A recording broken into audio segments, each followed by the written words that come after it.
Hello everyone, welcome back to the channel. तो आज हम लोग फिर से करने वाले हैं बैंक निफ्टी का एनालिसिस और जानेंगे कौन कौन से इंपॉर्टेंट की लेवल्स हैं जो ट्यूसडे को मार्केट यूज कर सकता है।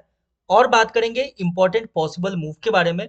फर्दर मार्केट आपको यहाँ से किस डायरेक्शन में मूव करता हुआ नजर आ सकता है, इन सब के बारे में एक एक करके डिटेल से जानेंगे और बिल्कुल ही सिंप्लीफाइड लैंग्वेज में। करना आपको यह है, वीडियो को स्टार्टिंग से लेकर एंड तक देखना है। चैनल पे नए हो तो सब्सक्राइब कर लेना, क्योंकि आपको मेरे चैनल पे निफ्टी 50, बैंक निफ्टी और गोल्ड बिटकॉइन का डेली एनालिसिस मिलता है। इसके साथ ही free price action course available है। अभी तक आपने नहीं देखा तो नीचे डिस्क्रिप्शन में लिंक मिल जाएगा, वहां से आप चेकआउट कर सकते हो। अब बात करते हैं बैंक निफ्टी के एनालिसिस के ऊपर। तो बैंक निफ्टी भी जो अपना साइकोलॉजिकल लेवल था 60,500 का, वहां पे अप्रोच नहीं किया था, ठीक है। और उससे पहले ही मार्केट टर्न कर गया था। तो इसलिए मैंने जैसा निफ्टी 50 में मैंने चार्ट को क्लीन किया हुआ था, as it is Bank Nifty में भी मैंने चार्ट को क्लीन किया हुआ है। देखो, निफ्टी 50 का मैंने ऑलरेडी एनालिसिस कर दिया है, टोटल एनालिसिस। कुछ देर में आपको वीडियो अपलोड वो मिल जाएगा। कुछ इशू आ रहा है, वो टेक्निकल इशू, जिसकी वजह से अभी तक पब्लिक नहीं हुआ है। अब बात करते हैं बैंक निफ्टी के एनालिसिस के ऊपर। तो देखो, बैंक निफ्टी के एनालिसिस का हम लोग सिंपल क्या करेंगे, एक एक इंपॉर्टेंट की लेवल्स जितने भी हैं मार्केट का, उसको पहले ड्रॉ करेंगे। स्टार्ट करते हैं की लेवल्स को ड्रॉ करना। देखो, सबसे पहला और सबसे इंपॉर्टेंट की लेवल जो आपके सामने निकल के आता है, वो है ये जो गैप। देख सकते हो मार्केट में डाउन साइड के लिए आपको जो एक गैप देखने को मिल रहा है, ये होगा आपका सबसे इंपॉर्टेंट और सबसे पहला की लेवल, ठीक है। इसको आप थोड़ा सा इस तरीके से एक्सटेंड भी कर सकते हो। एक्सटेंड क्यों कर सकते हैं, क्योंकि देखो ध्यान से, ये जो हाई है ना, यहाँ पे आपको जो कैंडल्स नजर आ रहा है, उसके हाई को मैंने कंसिडर किया। और ये जो गैप था, इस गैप को कंसिडर करके आपके सामने ये एक पहला इंपॉर्टेंट की लेवल मैंने ड्रॉ किया हुआ है, ठीक है। यहां तक सिंपल है। देखो, अपसाइड को देखें तो ये फर्स्ट जो मैंने ब्लैक लाइन यूज किया हुआ है, देख सकते हो, ये एक साइकोलॉजिकल लेवल है, जिसको मैं एज अ रेसिस्टेंस कंसीडर करके चल रहा हूं। फर्दर मार्केट जब अपसाइड के लिए अप्रोच करेगा तो, ठीक है। और यहाँ पे जब आप देखोगे, ये 15 मिनट का कैंडल है, और ये जो कैंडल है, ये एक इनडिसीजन कैंडल है, ठीक है। तो अभी भी मार्केट के पास कुछ एरियाज ओपन है अपसाइड के लिए कंटिन्यू करने का। मोस्ट प्रोबेबली मार्केट इसके हाई को स्वीप करने के बाद ये जो साइकोलॉजिकल लेवल है, इसको टैप करके रिजेक्शन देके कंटिन्यू मार्केट फिर डाउन साइड के लिए आपको अप्रोच करता हुआ नजर आ सकता है इन अपकमिंग डेज, ठीक है। ऐसा पॉसिबिलिटीज है।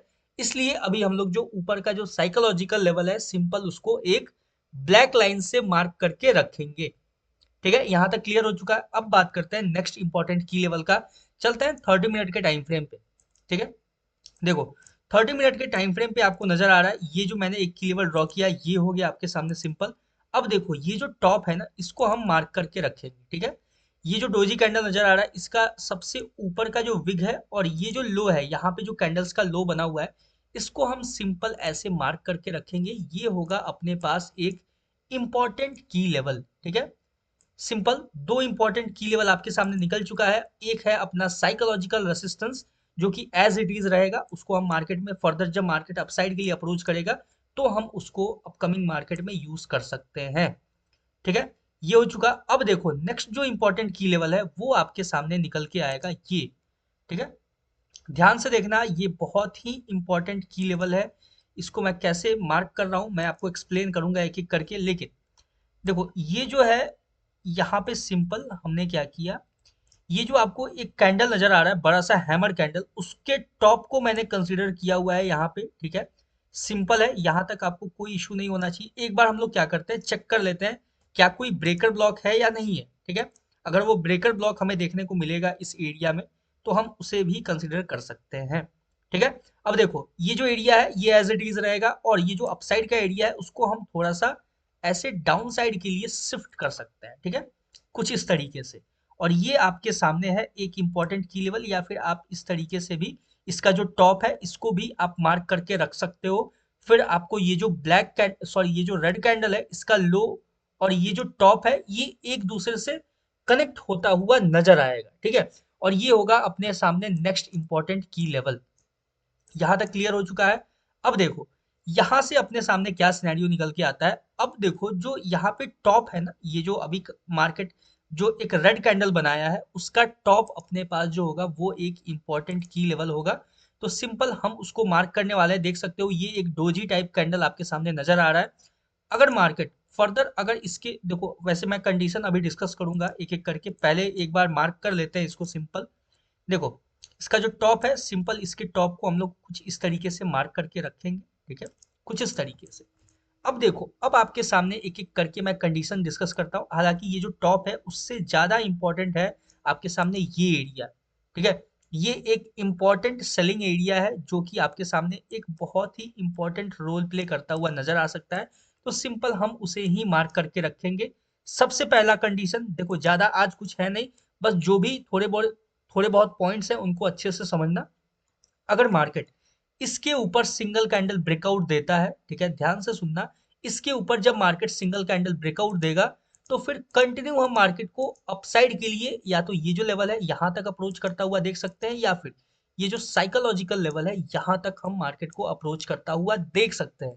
जब मार्केट इसके ऊपर, ये जो मैंने लेवल ड्रॉ किया हुआ है इसके ऊपर अगर सिंगल कैंडल ब्रेकआउट देता है तो ही हम मार्केट को अपसाइड के लिए कंटिन्यू करता हुआ देख सकते हैं, ठीक है। सिंपल हो गया यहां तक, क्लियर। अब देखो दूसरा जो कंडीशन है, अगर मार्केट इस लेवल को टैप करके यहां से रिजेक्शन देता है, यानी कि डाउन साइड के लिए अगर आपको मार्केट में कोई रिजेक्शन देखने को मिलता है तो फिर हम कंटिन्यू मार्केट को यहां से डाउन साइड के लिए अप्रोच करता हुआ देख सकते हैं। क्लियर हो गया यहां तक? आई होप आपको किसी तरह का कोई कंफ्यूजन नहीं होगा। अब देखो ये दो लेवल्स मैंने, दो कंडीशंस आपके सामने डिस्कस किया है। अब बात करते हैं थर्ड कंडीशन के ऊपर। थर्ड कंडीशन सिंपल ये होगा कि ये जो आपको गैप नजर आ रहा है, ये जो डाउन साइड का इंपॉर्टेंट की लेवल, इसको टैप करने के बाद अगर मार्केट रिजेक्शन देता है तो यहां से आपको फिर कंटिन्यू मार्केट अपसाइड की तरफ में मूव करता हुआ नजर आ सकता है। और देखो अभी करंटली मार्केट में देखा जाए, पूरे वर्ल्ड इकोनॉमी या फिर वर्ल्ड मार्केट में थोड़ा सा अनसर्टेनिटी चल रहा है। तो आप जो भी ट्रेड प्लान करना वो थोड़ा सा अपने लॉट साइज को मैनेज करके, पहले अगर 10 लॉट 20 लॉट से ट्रेड करते थे तो आप 20 to 25% अपने लॉट साइज को डिक्रीज कर सकते हो और एक बेटर स्कैल्प मूव कैप्चर करके आउट हो सकते हो मार्केट से, जब तक मार्केट थोड़ा सा स्टेबल नहीं हो जाता। एक आपको सस्टेनेबल एक मूव देखने को मार्केट में नहीं मिलता तब तक, ठीक है। क्योंकि देखो वर्ल्ड का क्या है कि अभी देख रहे हो वॉर वगैरह चल रहा है यूएसए और वेनेजुएला के बीच में।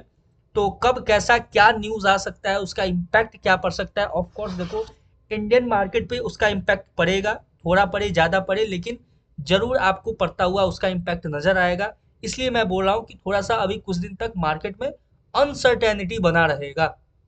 अगर मार्केट, ये देखो ये जो अपसाइड का मैंने साइकोलॉजिकल लेवल मार्क किया हुआ था, अगर मार्केट सिंपल उसको टैप करता तो आपको फिर कंटिन्यू मार्केट अप्रोच करता हुआ डाउन साइड के लिए एक सस्टेनेबल मूव में जाता हुआ नजर आ सकता था। लेकिन अभी भी यहाँ पे एक अपसाइड का जो मूव है वो अपने पास ओपन है, मार्केट अपसाइड के लिए अप्रोच कर सकता है, ठीक है। There is a chance, there is a possibility. इसलिए अभी हम लोग अपसाइड का कंसीडर करके चलेंगे जब मार्केट इसके ऊपर सिंगल कैंडल ब्रेकआउट देगा तो, ठीक है। क्लियर हो चुका है? अगर मार्केट, ध्यान से सुनना, यहाँ पे टैप करके रिजेक्शन देगा तो अपसाइड के लिए, और इसके नीचे अगर सिंगल कैंडल ब्रेकडाउन दे देता है तो फिर फाइनल जो लेवल होगा वो ये होगा। और यहाँ पे टैप करने के बाद अगर आपको रिजेक्शन देखने को मिलता है या फिर इस लेवल से या फिर थोड़ा डाउन से, तो आप फिर यहाँ से भी मार्केट को अपसाइड की तरफ में मूव करता हुआ देख सकते हो, ठीक है। ये क्लियर हो चुका है। बैंक निफ्टी का बहुत ही सिंपल एनालिसिस है और इतना ही सिंपल निफ्टी का एनालिसिस है, ज्यादा कुछ नहीं है अभी फिलहाल के मार्केट के लिए। अभी जो ये सिनेरियो चल रहा है इसका, इसलिए मैंने ज्यादा लॉन्ग टर्म एनालिसिस नहीं किया है, शॉर्ट टर्म एनालिसिस है। वो बस अपना जैसे जैसे कंडीशंस फुलफिल होता जाएगा वैसे वैसे हमें अपना एक स्कैल्प मूव प्लान करना है, ठीक है। अपने रिस्क रिवॉर्ड को ध्यान में रखते हुए 20 25 पॉइंट्स 30 पॉइंट्स जो भी हो, आपको स्कैल्प में जो मोमेंटम में मिलता जाए उसको कैप्चर करके अपने डे को एक प्रॉफिटेबल डे में कन्वर्ट करके एग्जिट होना है, ठीक है। जब तक थोड़ा सा स्टेबिलिटी नहीं आ जाता मार्केट में, जब तक थोड़ा सा जो वर्ल्ड इकोनॉमी है वो थोड़ा सा स्टेबल नहीं हो जाता, ठीक है। ये रहा अपना सिंपल सा बैंक निफ्टी का एनालिसिस। आई होप आपको समझ में आया होगा। अगर इसमें भी कोई कंफ्यूजन है तो आप कमेंट सेक्शन में कमेंट कर सकते हो। बाकी मिलते हैं किसी नए वीडियो पे किसी नए एनालिसिस के ऊपर। तब तक के लिए all the best for your bank Nifty trading. Thank you.